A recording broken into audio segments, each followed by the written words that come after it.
नमस्कार साथियों, रास्ते कहीं हैं पॉडकास्ट के इस एपिसोड में आपका स्वागत है। आज इस एपिसोड के माध्यम से मैं एक ऐसी कहानी प्रस्तुत करने जा रहा हूं जिन्होंने उत्तर प्रदेश के सुदूरवर्ती गांव से निकलकर बड़े बड़े शहरों के बड़े बड़े हॉस्पिटल्स में अपनी स्वास्थ्य सेवाएं दी और उसके अनुभव से हमारे इस क्षेत्र में जो कि बहजोई है और अपनी मातृभूमि में उन्होंने एक बहुत बड़े हॉस्पिटल की शुरुआत की है। चलिए स्वागत करते हैं बांके बिहारी हॉस्पिटल के ओनर मिस्टर जय गुप्ता जी का। नमस्कार डॉक्टर साहब। नमस्कार भैया, आपका पॉडकास्ट में बहुत बहुत स्वागत है। कुछ लोग जो आपको नहीं जानते उनके लिए आप एक छोटा सा परिचय दें। मेरा नाम डॉक्टर जय किशन गुप्ता है। मैं यहाँ पर डीएम कार्यालय के निकट श्री बांके बिहारी हॉस्पिटल को अभी रन कर रहा हूँ, जो कि मैं अपनी वाइफ के साथ मिलकर इसको रन कर रहे हैं हम लोग। बहुत बढ़िया। आपने जो है इस छोटे से क्षेत्र की समस्याओं जो कि स्वास्थ्य से जुड़ी हुई हैं इसको दूर करने के लिए एक इतना बड़ा कदम उठाया है, उसके लिए क्षेत्रवासियों की तरफ से मैं आपको धन्यवाद देना चाहता हूँ। धन्यवाद।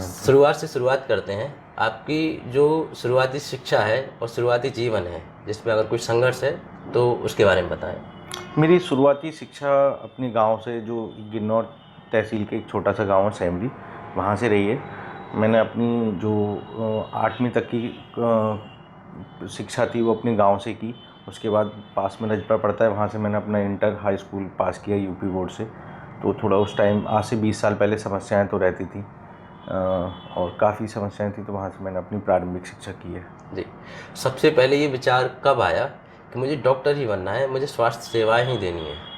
मेरे मन में एक बार ये विचार आया था, जब हम स्कूल में थे, 9th क्लास में था मैं, तो एक डॉक्टर्स की टीम थी जो कश्मीर से लेके कन्याकुमारी तक जा रहे थे और लोगों को मोटिवेट कर रहे थे। वो हर गली चौराहे पे खड़े होके स्कूल में जो प्रेयर का टाइम था वहाँ पे उन्होंने सबको मोटिवेट किया और स्वास्थ्य से संबंधित समस्याओं के लिए लेके जागरूक किया। मुझे उन्हें देख के पहली बार अपने जीवन में ख्याल आया कि हाँ, मुझे स्वास्थ्य इस लाइन में जाना है और डॉक्टर बनना है। तो उन्हें देख के मेरे को बड़ा मोटिवेट लगा था। बहुत बढ़िया, काफ़ी अच्छी प्रेरणा वाली चीज़ है ये तो। MBBS के टाइम पे आपने कौन से कॉलेज से किया है, कैसे किया, थोड़ा सा आप उसके बारे में बताएं। उस टाइम मैंने ये नीट हमारे टाइम पे नहीं रहता था भैया। उस टाइम होता था CPMT, हर प्रदेश का अलग अलग अपना मेडिकल एग्ज़ाम होता था। तो आप बहुत सारे प्रदेश में ये नहीं था कि आप उनका अपना मेडिकल एग्ज़ाम दे सकते हो, आप अपने प्रदेश का, और एक EIPMT रहता था ऑल ओवर इंडिया का, वो दे सकते थे। तो हमने CPMT, उस टाइम सीट्स काफ़ी कम थी। यूपी में टोटल प्राइवेट और सरकारी मिला के आपकी 600 सीट हुआ करती थी उस टाइम। उस टाइम हमने वो दिया। फिर मैंने अपना MBBS छत्रपति साहू जी महाराज यूनिवर्सिटी है कानपुर में जी, वहाँ से मेजर SD सिंह कॉलेज पढ़ता है, वहाँ से मैंने अपना MBBS पास आउट किया। गुड।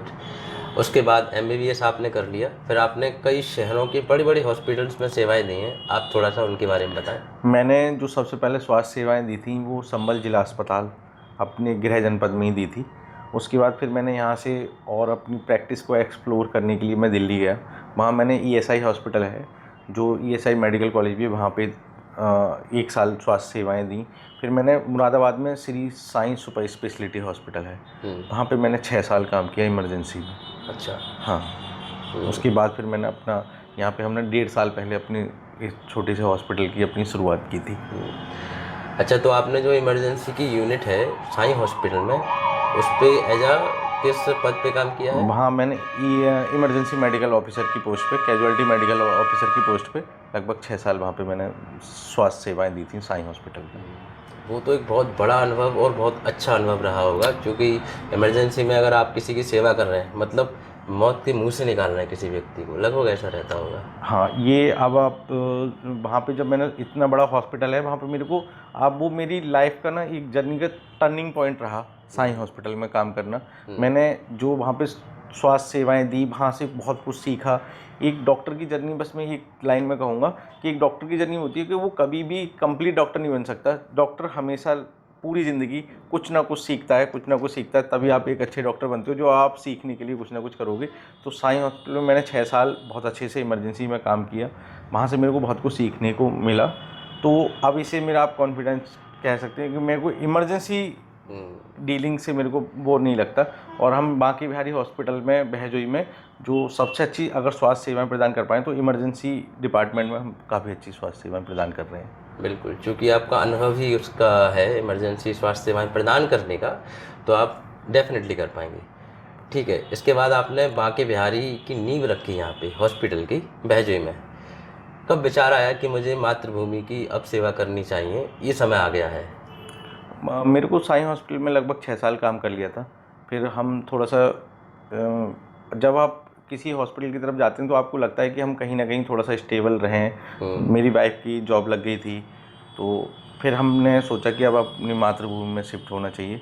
वहाँ पे फिर हमने ये 1.5 साल पहले लगभग बांके बिहारी हॉस्पिटल की स्थापना की थी। मेरे पापा का भी सपना था कि एक हॉस्पिटल हम लोग बनाएं, जिससे कि मैं अपनी किन्नौर क्षेत्र भी यहाँ से दूर नहीं पड़ता, वहाँ के लोगों को और यहाँ के लोगों को ये स्वास्थ्य सेवाएं प्रदान कर सकूँ।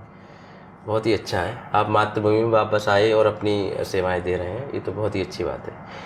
ठीक है, अब थोड़ा सा बात कर लेते हैं कि चूँकि आपको यहाँ पे भी अच्छा खासा समय हो गया है, कुछ ऐसी समस्याएं, कुछ चैलेंजेस आपको लगते हैं पेशेंट्स को लेके या लोगों की आम धारणाओं को लेके, यहाँ पे कुछ थोड़ा सा बताएं उसके बारे में। लोगों की जो यहाँ पे सबसे बड़ी समस्या है लोकल में, वो है फाइनेंशियल कंडीशन लोगों की। अच्छा।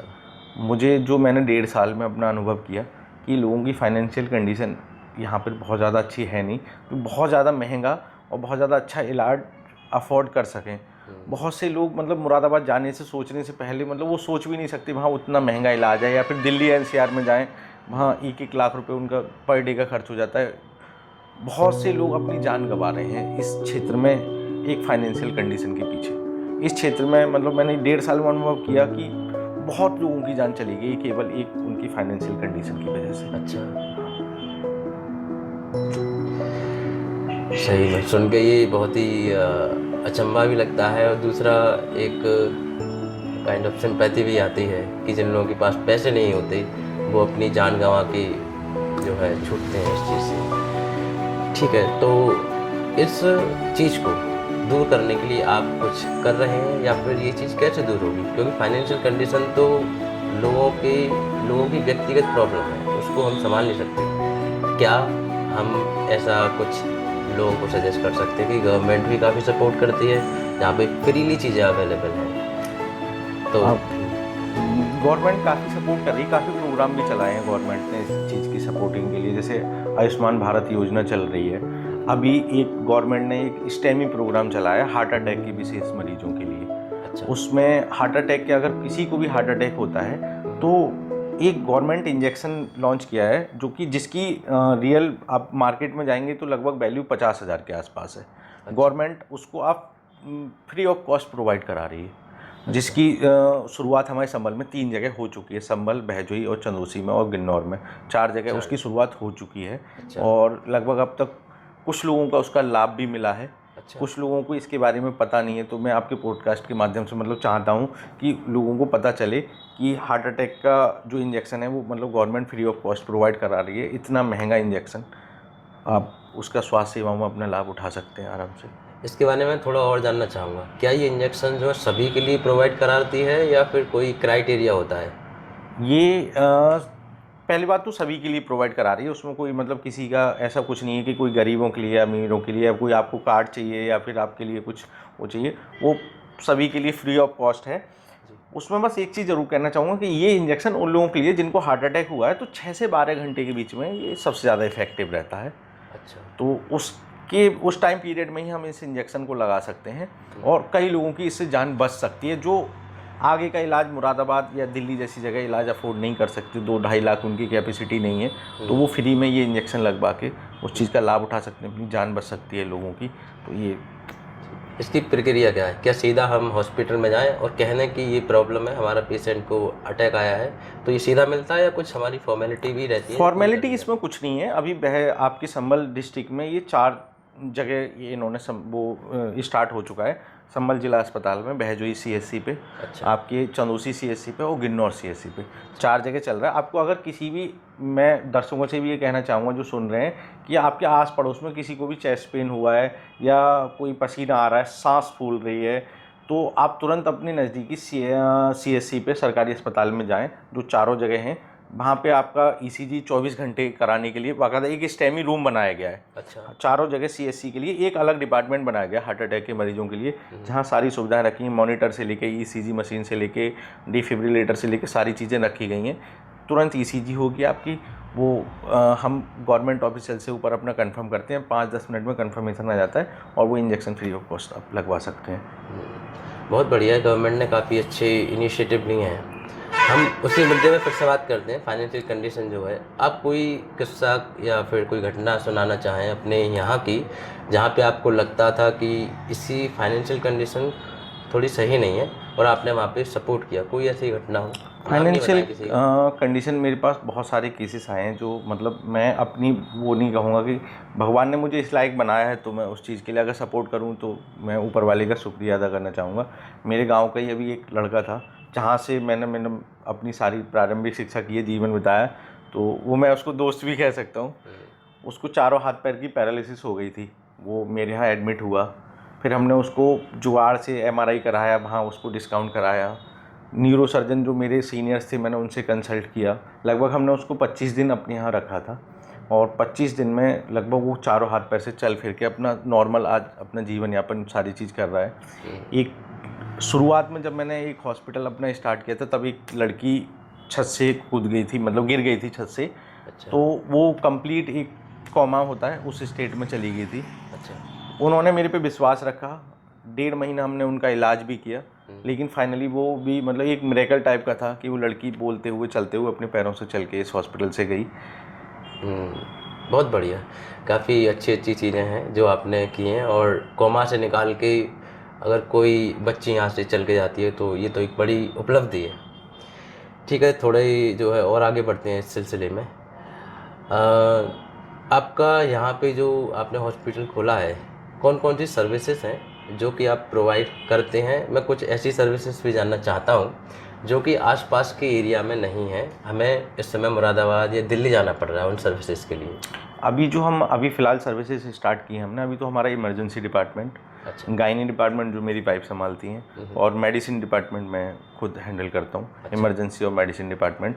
अभी हम रिसेंट में लेप्रोस्कोपिक सर्जरी स्टार्ट करना शुरू कर रहे हैं, जिसके लिए लोगों को मुरादाबाद या मतलब दूर जाना पड़ता है, जिसमें कि बहुत ज़्यादा मतलब इतना चीड़ फाड़ बहुत कम होती है, मरीज़ की रिकवरी बहुत फास्ट रहती है। अच्छा। बजाय जैसे हम गॉल ब्लैडर के ऑपरेशन की बात कर लें सर, तो उसमें अगर आप ओपन ऑपरेशन कराते हैं तो उसकी रिकवरी बहुत मतलब स्लो रहती है, मरीज़ का टाइम वेस्ट बहुत ज़्यादा होता है और उसके बाद उसको बेड रेस्ट हॉस्पिटल स्टे बहुत ज़्यादा हो जाता है। अच्छा। अभी हम लेप्रोस्कोपिक सर्जरी स्टार्ट करेंगे कुछ दिन में, तो उसमें मरीज़ की स्लो अच्छी रिकवरी होती है, 2-4 दिन बाद वो अपने काम पे जा सकता है और रिस्क बहुत कम रहते हैं उसमें। ये बताएं कि डॉक्टर्स को क्या चैलेंज आते हैं? जैसे जनरली एक डॉक्टर प्रोफेशन में अगर मैं हूँ तो अगर जैसे सामने कोई पेशेंट आया तो उसका एक विचारधारा ये बनी रहती है आजकल जो मैं देखता हूँ, नॉट श्योर कि मैं सही में नहीं हूँ, कि डॉक्टर है तो लूटेगा या फिर ये बिजनेस चला रहा है। कुछ ऐसी विचारधारा बन चुकी है, हो सकता है ये गलत भी हो। तो उस केस में आपको क्या लगता है, ये मतलब विचारधारा सही है या फिर कुछ गलत है, या फिर कुछ लोगों की वजह से बन गई है जो कि अब हमें ख़त्म कर देनी चाहिए?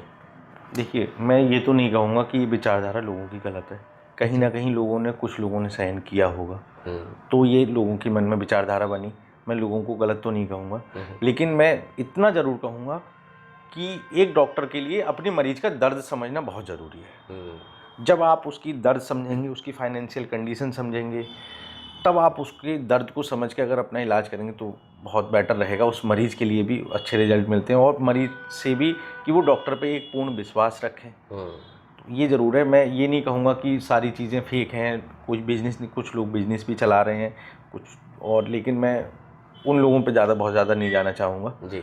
एक छोटी सी चीज़ कहूँगा कि मैंने वो मरीज़ देखे हैं यहाँ पे कि पैसे ना होने की वजह से वो हाथ जोड़ के कहते हैं कि हम घर पे भगवान के भरोसे रह लेंगे, डॉक्टर साहब अब हम पे पैसे इलाज के लिए है नहीं। हाथ जोड़ के जब वो कहते हैं तो हमारा या किसी भी डॉक्टर का ये फ़र्ज़ बनता है, जब हम भगवान ने हमें इस लायक बनाया है कि हम उन लोगों की खासकर मदद करें जो बेचारे अपने स्वास्थ्य को भगवान भरोसे छोड़ चुके हैं, घर में खाने के लिए कुछ नहीं। आपके साथ ऐसी कोई घटना हुई है जहाँ पे मरीज़ ने ये कहा जो अभी आपने बताया कि ऐसा कहते हैं, और फिर आपने क्या किया? मेरे साथ बहुत सारी घटनाएं हुई हैं ऐसी। और अभी एक रिसेंट में ही माता जी एडमिट थी, उनका बिल विल बना तो लगभग 15-16 हज़ार रुपये उनका हॉस्पिटल स्टे बिल, जाँचें वाँचें लगा के 7-8 दिन भर्ती रही थी। तो उन्होंने एंड में आके जब वो डिस्चार्ज के लिए जा रही थी, बीच में कह रही थी बेटा मेरे पास पैसे नहीं। मैंने कहा माता जी इलाज कराइए, जो होगा देख लेंगे। उन्होंने जाते हुए वो 15-16 हज़ार का बिल उन्होंने 5,000 रुपये दिए कि डॉक्टर साहब यही है जो कुछ है, अब इससे आगे कुछ नहीं है। तो फिर मेरी हिम्मत नहीं हुई कि मैं उनसे कुछ और कह सकूं। मैंने कहा ठीक है माता जी आप जाओ, इलाज कराओ, अच्छे से दिखाने आना, कोई दिक्कत होगी तो वो भी देखेंगे। सही, आपने काफ़ी जो है एक काइंडनेस दिखाई।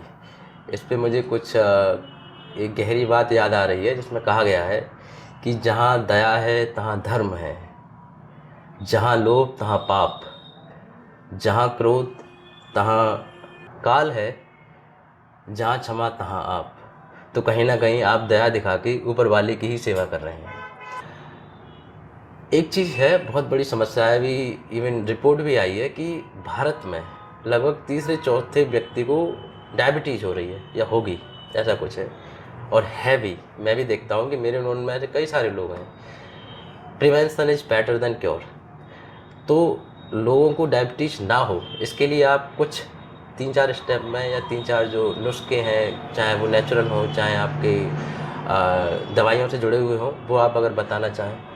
नहीं, मैं जो अभी भैजू CSC पे काम कर रहा हूँ, मेरा आपने सही सवाल पूछा। मेरा डिपार्टमेंट भी यही है, नॉन कम्युनिकेबल डिजीजेस, जिसमें जो बीमारियाँ एक दूसरे से नहीं फैलती उन्हें नॉन कम्युनिकेबल कहते हैं, जैसे BP, शुगर, थायराइड। तो आज की डेट का जो डाटा है गवर्नमेंट का, उसकी ज़्यादा मौतें BP और शुगर वाले पेशेंट की या नॉन कम्युनिकेबल डिजीजेस से हो रही हैं, जितनी आपकी डेंगू मलेरिया से कम्युनिकेबल डिजीजेस से नहीं हो रही। तो आने वाले टाइम जो है वो नॉन कम्युनिकेबल डिजीजेस पेशेंट के लिए ज़्यादा घातक साबित होंगी, जो मतलब एक दूसरे से नहीं फैलती हैं, उन्हें नॉन कम्युनिकेबल डिजीज़ कहते हैं। जबकि डेंगू मलेरिया या जो संक्रमित बीमारी हैं जैसे TB हो गई, जो एक दूसरे से फैलती है, उनसे उतनी डेथ नहीं हो रही जितना आपकी नॉन कम्युनिकेबल डिजीज़ से हो रही हैं। दिक्कत ये है कि हम इंसान का ही दुश्मन बन चुका है। अच्छा, कैसे? जैसे कि हम अपना खेती कर रहे हैं, हर खेत में केमिकल इतना लगाया जा रहा है। आप जितने फल फ्रूट्स खा रहे हैं सब में केमिकल आ रहा है। आप इवन गेहूं का आटा खा रहे हैं, आप घर की चीज़ खा रहे हैं, बाहर की कोई चीज़ नहीं खा रहे, उनमें इतने केमिकल मिला हुआ है कि वो हमारी बॉडी में जहर जा रहा है। और ये आप सब एक्सेप्ट करेंगे, कोई इस चीज़ को नहीं ठुकरा सकता, क्योंकि मैं किसान फैमिली से भी आता हूँ। इतनी केमिकल लगाए जा रहे हैं, इतना सब कुछ किया जा रहा है कि वो बॉडी की कुछ जेनेटिक भी होता है, जैसे आपके अगर फैमिली हिस्ट्री रही है तो वो रहेगा। लेकिन फिर भी अगर बचने के उपाय हैं तो एक तो नियमित आप 24 घंटे में, मैं इतना ज़रूर कहूँगा कि आधे से पौन घंटे या 1 घंटा अपनी बॉडी के एक्सरसाइज के लिए ज़रूर दीजिए। चाहे आप व्यायाम कीजिए, चाहे आप योगा कीजिए, चाहे आप जिम जाइए, लेकिन अपनी बॉडी के लिए आधा 1 घंटा 24 घंटे में ज़रूर निकालिए। क्योंकि अगर आपका शरीर स्वस्थ है तो सब कुछ स्वस्थ है। तो मैं बस इतना सब लोगों से ज़रूर कहना चाहूँगा कि 24 घंटे में मुझे लगता है 1 घंटा ऐसा कुछ नहीं है जो आप अपनी बॉडी के लिए ना दे सकें। जब सारे काम कर सकते हैं तो अपनी बॉडी मुझे लगता है सबसे ऊपर है, तो उसके लिए 1 घंटा ज़रूर दीजिए, चाहे आधा घंटा दीजिए। आप नॉर्मल वॉक कर सकते हैं, आप योगा कर सकते हैं, व्यायाम कर सकते हैं, जिम जा सकते हैं, जैसा भी आप निकाल सकें। तो उससे आपकी बॉडी की मेटाबॉलिज्म बढ़ेगी और आपके जो होने वाले खतरे हैं BP या शुगर के, वो थोड़े से कम रिस्क हो जाएंगे। इसके अलावा एक्सरसाइज तो कर लिया, अगर हम खाने पीने पे थोड़ा सा ध्यान दें, क्योंकि मैंने देखा है कि जो शुगर का पेशेंट है उसकी अगर हम डाइट सही कर दें तो काफ़ी हद तक क्योर हो सकती है या फिर नहीं भी होती है कभी। अब 2 चीज़ कही जाती हैं डायबिटिक पेशेंट में, एक होता है डायबिटिक पेशेंट हो गया, एक होता है प्री डायबिटिक टर्म होता है कि आप डायबिटीज़ होने वाली है आपको, आप उस बॉर्डर लाइन पे हैं। तो जैसे मैं अपने जब क्लिनिक में बैठता हूँ तो मैं डाइट चार्ट प्रोवाइड करवाता हूँ। गवर्नमेंट की भी गाइडलाइंस यही है, अगर कोई BP का पेशेंट है तो आप 140 तक उसको डाइट से ठीक कीजिए। 140 तक आज उसको आप दवाई मत दीजिए। किसी की शुगर 170, 180 तक जा रही है, 200 तक जा रही है, तो वो प्री डायबिटिक फेज में आप उन्हें डाइट चार्ट से ठीक करिए। एक डाइट चार्ट है मेरे पास, अगर किसी को वो चाहिए तो हम प्रोवाइड करा सकते हैं, कोई दिक्कत नहीं है उसमें। तो वो डाइट से ठीक करना चाहिए पहले, कि दवाइयों पे आप ना जाएं, लेकिन वो एक हद तक ही आप कर सकते हैं। बाकी जंक फूड बहुत सारे हो गए आजकल, लोगों को इतना बाहर का खाने का शौक लग गया। जंक फूड आप मार्केट में देखोगे तो कोई अच्छी चीज़ सलाद वलाद ये खाना पसंद ही नहीं करता आजकल, तो जंक फूड पे सब लोग जी, भाई ये एक बड़ी प्रॉब्लम है आजकल की जनरेशन के लिए। अब मैं थोड़ा सा ये डिस्कस करना चाहूँगा कि इस एरिया में आपने जो काम किया है, सबसे ज़्यादा किस बीमारी, मतलब कौन सी ज़्यादा बीमारी है यहाँ पे इस एरिया में, और उसके रोकथाम के क्या उपाय हैं? अब जैसे मैं मेरे वाइफ के साथ गायनी का डिपार्टमेंट भी संभलवाता हूँ, तो मैं ये देखता हूँ कि इस एरिया में ना लोगों को जितनी हमारे पास मतलब 9-9 महीने कंप्लीट प्रेगनेंसी वाली पेशेंट आती हैं, लेकिन पता चलता है कि खून कितना है कि उनमें वही 4 पॉइंट, 5 पॉइंट, 6 पॉइंट पे वो पूरा प्रेगनेंसी अपनी झेल पा रही है। तो यहाँ पे आपको एनीमिक पेशेंट बहुत मिलेंगे आपको इस एरिया में, जिनमें खून की कमी बहुत है। अगर आपके अंदर खून की कमी है तो आपके पूरी बॉडी की मेटाबॉलिज्म, पूरी बॉडी का सारा स्ट्रक्चर सब कुछ खराब रहेगा। आप ये सोचिए, जो 9 महीने की प्रेगनेंसी है जिसमें 12-13 ब्लड रहना चाहिए, उसको 4, 6, 7 लास्ट टाइम पे लोगों को याद आ रहा है। और दूसरी चीज़ ये आजकल अपने हेपेटाइटिस सी और हेपेटाइटिस बी, जिसको हम काला पीलिया बोलते हैं, इस चीज़ के बहुत मरीज हैं। अच्छा।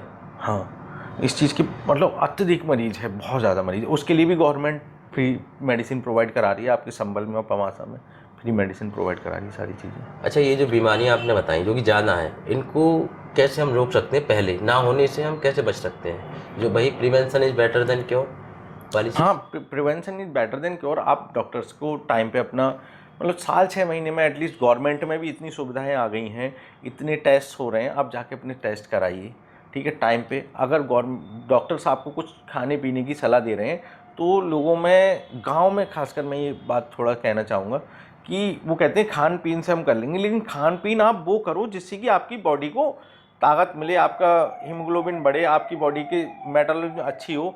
लोग जंक फूड से आप अपनी बॉडी को, वो कहते हैं ना खान पीन से बढ़ा लेंगे, तो वो पकौड़ी समोसे से आप अपनी बॉडी को मतलब खून नहीं बढ़ा सकते, या फिर अपनी बॉडी की मेटाबॉलिज्म अच्छा नहीं कर सकते। गांव में एक थोड़ा सा वो बन गया कि खान पीन में वो उस चीज़ को, आप पालक खाइए, हरी सब्जियां खाइए, लोहे की कढ़ाई में अपनी सब्जी पकाइए, ये चीज़ बहुत बेटर देती है। आप लोहे की कढ़ाई में, जिनमें खून कम है, अब वो लोहे की कढ़ाई में अगर बनेंगे तो नेचुरल सोर्स आयरन मिलता है। हाँ, बहुत बढ़िया से आपने जो है बताया, क्योंकि आयरन की कमी आयरन से ही पूर्ण हो सकती है। आपका मिशन क्या है? मिशन मेरा ये है कि मैं इस क्षेत्र के लिए ना, जो बाहर जाके अफोर्ड नहीं कर पा रहे हैं इलाज, या मैं जो मतलब 1.5 साल में मैंने महसूस किया, मेरे सीनियर्स काफ़ी दिन से काम कर रहे हैं यहाँ पे, जैसे डॉक्टर दिलीप हैं जो काफ़ी दिन से बहुत सस्ता इलाज प्रोवाइड करा रहे हैं, और हम भी कोशिश कर रहे हैं कि उनको कुछ फॉलो कर सकें।